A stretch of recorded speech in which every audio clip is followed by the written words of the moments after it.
I'm Susan Gorin, Chair of the Board of the Sonoma County Board of Supervisors, and I'm so pleased that you're joining with us today for a very special interview and conversation with Beth Brown, CEO of the Community Foundation for Sonoma County.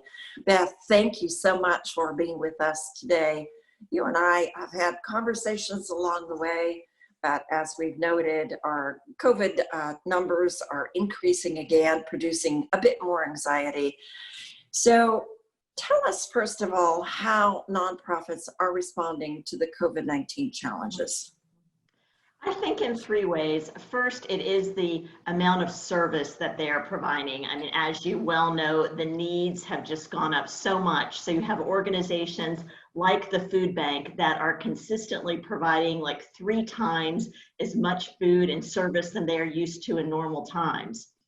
I think the second way is looking for ways to collaborate. You know, sometimes in these crises, and as we know from the fires, like things that should happen all the time around collaboration become more necessary. So we have great examples like Sonoma Family Meal and Catholic Charities working together to provide food to the homeless. And then I think third, it's a time to innovate. I don't know, Susan, if you've been to your first Zoom gala yet. But there are ways that nonprofits are looking, how can they continue their fundraising and the things that they were planning anyway in this new environment. It is challenging to be in nonprofits. So be a little bit more specific. You are the Community Foundation of Sonoma County. How do you actually help the nonprofits? Well, we connect the nonprofits to financial resources and resources of information and connection as well, because we work with hundreds of philanthropic families and work with them to match their funds and philanthropic desires with the nonprofits that need it most. And I think, you know, in this time when we talk about what's the greatest need, it really is some of this basic need around food and financial assistance, everything that we know about people being out of work.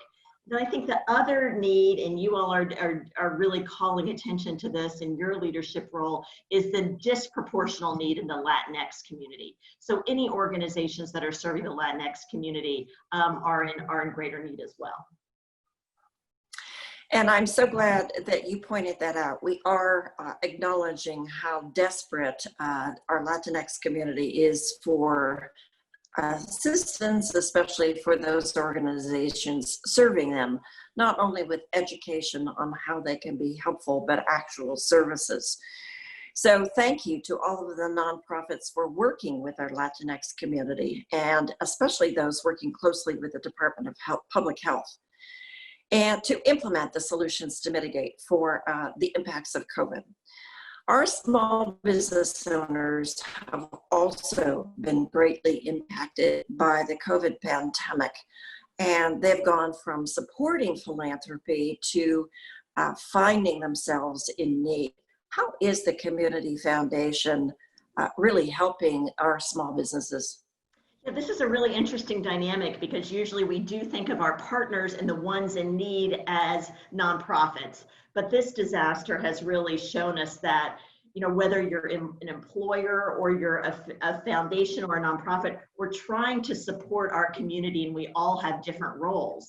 And the employers have such a big role in keeping people at work and safe and healthy. So this disaster has really motivated us to think of small businesses as partners and even recipients of funds in different ways. We have partnered and given a grant to the Santa Rosa Chamber for the small grants program that they are implementing to get funds to small businesses. So it really is a time when we're thinking about public-private roles in a different way. You and I have weathered through the various emergencies in Sonoma County. Let me see, we've had drought, we've had fires, we had an earthquake, we even forget about how long ago that was, and now we have the pandemic. And how is this different from other emergencies? How does this really affect your ability to raise funds to support those services?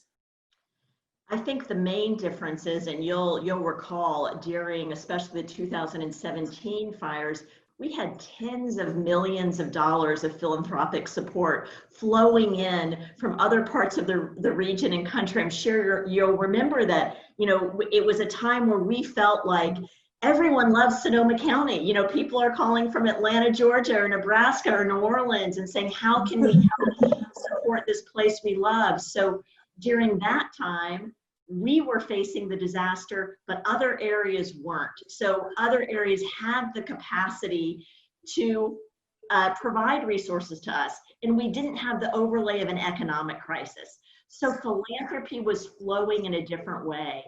In this case, there is no coming in from the outside because everyone is facing this challenge. So I think that's a real differentiator for philanthropy, and it makes me concerned about the long term, because also we don't have a playbook for this one. And so we don't know how long it's going to last and what those sustaining resources are going to need to be and look like. Our community has always come together to support others in times of emergency. And it's really challenging now because we've had so many emergencies over the past few years. How do we find hope? How do you find hope? How do you keep us energized and moving forward? I think in probably the same ways that you do, to see the commitment of the people in our community come together. I think what makes me hopeful is both sides of the philanthropic equation that I have the honor of working on. With the donors, who you do see people who want to double down on their giving, who see the challenges and want their generosity to match that. So that's hopeful. And then I always find hope in looking at the nonprofit partners and their leadership and the teams of people who, even when their health is at risk, when they're homeschooling their kids, when they are dealing with so much, who are really putting the community needs first. So that's kind of a constant stream of hope for me. We have so many incredibly giving people, philanthropists in our community and even outside of our community. How do you give them advice and directing their donor dollars to match the needs? Mm-hmm. I think my advice right now is around two themes. One is around time horizon, and the other is around where to give. And on the time horizon, it is give now and give later. So if not everyone can, but if you can, do not give now instead of giving in December. And I've heard a couple of people say, oh, I'm giving my year-end giving now, which feels good now, but we're still going to need it in December. So think about a long-term giving strategy of giving more. And then in terms of where to give, I'm encouraging philanthropists to give to those organizations we've mentioned, those that are providing food, financial assistance, organizations supporting the Latinx community, but also remember that basically the whole nonprofit sector is suffering from the economic downturn. So also think about organizations that you don't think of as on the front line of serving people, but arts organizations, education organizations, environmental organizations. These organizations, their capacity is suffering because of this crisis. So keep giving to those organizations that you always give to as well. Thank you so much, Beth, for being with us this morning. 5 minutes with Susan. I'm so glad that we could finally connect and schedule this, I think, a really positive conversation. Yes, we are in crisis once again. Yes, we can come forward. Yes, we can make a difference. So thank you for your time and hard work always. And I know that you might give a little plug for the Community Foundation. How can they find you? Well, let me turn the thanks right back to you, Supervisor Gorin, and thank you for all that you're doing. And in terms of partnering with the Community Foundation, we continue to raise funds for long-term disaster recovery, no matter what the disaster is. So you can always partner with us in that way at sonomacf.org, and just reach out if you want to have some more information about the community needs.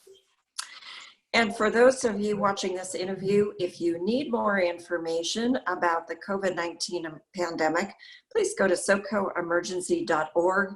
And if you need services, please call 211. Thank you so much for listening today.